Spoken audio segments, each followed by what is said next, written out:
So good morning everyone. Dr. Sharwin, Dr. Raj and Dr. Ashwin have motivated all of you so much that I'm worried that you guys go and post anything on Instagram. So my role here is to keep a check and set up boundaries and tell you what you should be posting on Instagram and what are the things we should avoid posting on Instagram.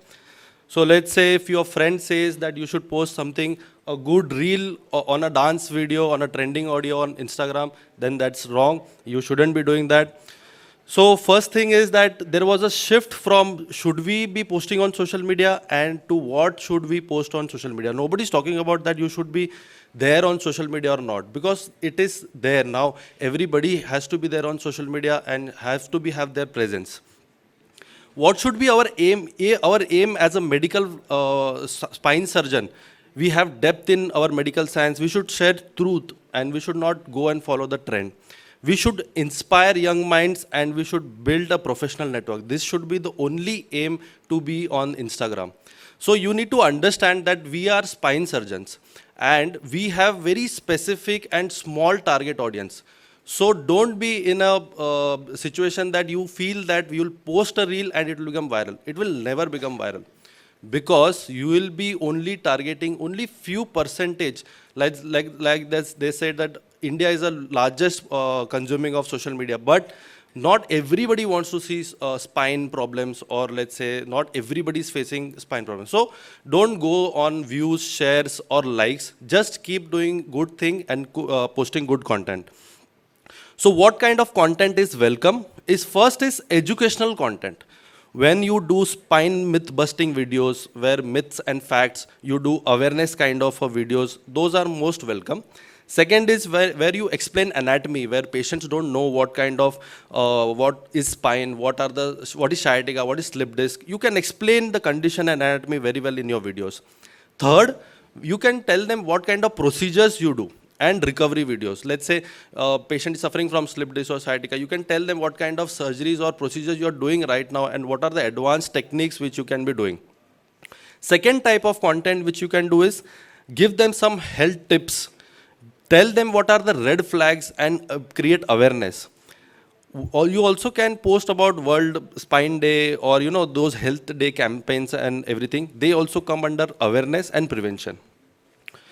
Third type of content you can post is do behind the scenes. You can show your OPDs, you can show your OTs, and you can also do behind the scene of you treating patients. You can also show your achievements. You go for a CME, you have received some awards. All those you can display on Instagram or let's say YouTube. You can also share professional patient's journey without revealing patient's identity or showing their photos. So you can do that very well on Instagram.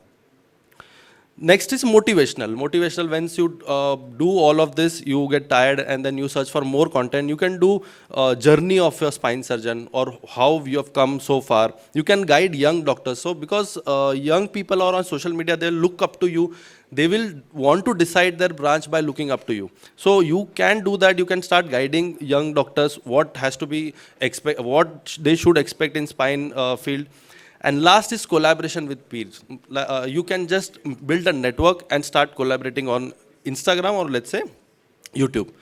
Very important thing is what not to do, what you should avoid, which people don't understand and which people lack and they just get carried away and start doing. First is you should not be posting your personal photos or add patients on your personal account. If you are doing a professional account, stick to that.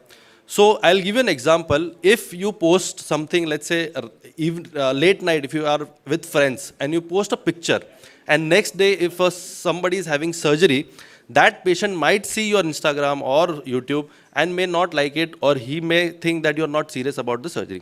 So this type of content or pictures or anything related to that should be avoided completely. Direct testimonials from patients is also not allowed from MMC point of view or let's say MCI regulation. They don't allow where patients, and other thing is my personal view is why we don't put direct testimonials is you take consent and everything from patient, but later in life, let's say 10-15 years later, once he sees that video again, he may not want to have his photo there. Understand? So I'll give you an example where an ENT doctor removed a cockroach from a ear of a patient, and patient was okay filming that all video, and he had posted it. Once he posted it, it was going all well. But that video went viral. It went on to 21 million views. And that is where the patient started having problem. That time he called up the doctor and said, no, it's not right. A lot of people have watched my video. It's my privacy problem. So he had to take it down. So we have to avoid, or if you have some patient scene, you can just blur it or remove it. Like I said, following viral trends, making dance video, or people who do something for likes or for more views, stop doing that. You will not be able to do that, or you will not reach those level.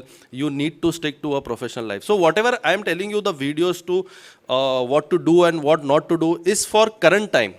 So things may change. It's rapidly developing, and it may change in future. Let's say 6 months, 1 year, 2 years down the line, people will start marketing themselves on social media, but there is still time for that. For now, today, I think this is what we should stick to. Last is promotional and offers and discounts. If you start giving the derma clinics or some other clinics discounts, offers, is not ethical and should not be on the social media or YouTube. So what are your boundaries? So stay within your specialty. Try to speak regarding spine surgery, related something to spine surgery. Don't try to become influencer or be influencer behavior. Avoid direct DMs. If somebody messages you कि मेरे को ये problem है, what we need to do is, you need to avoid that. Redirect to it to your secretary and get an official consult. And lastly is, don't try to bring someone down or try to spread hate. Nowadays, we see physios or chiropractors and spine surgeons, or let's say orthos, directly targeting them. Need to avoid all of that. Let them do their job, and we need to just stick to our specialty. So call to action is, you need to start an educative series. You need to audit your past posts. If you have posted already, you need to see if it's in the regulation or if it's ethical. And never post in frustration or haste. If you have had some problem and you want to post something, just try to control yourself. Try to use consent for all the media's testimonials and from the patient. And lastly is, don't do things to become viral. I already told you, you may not get there. Thank you so much.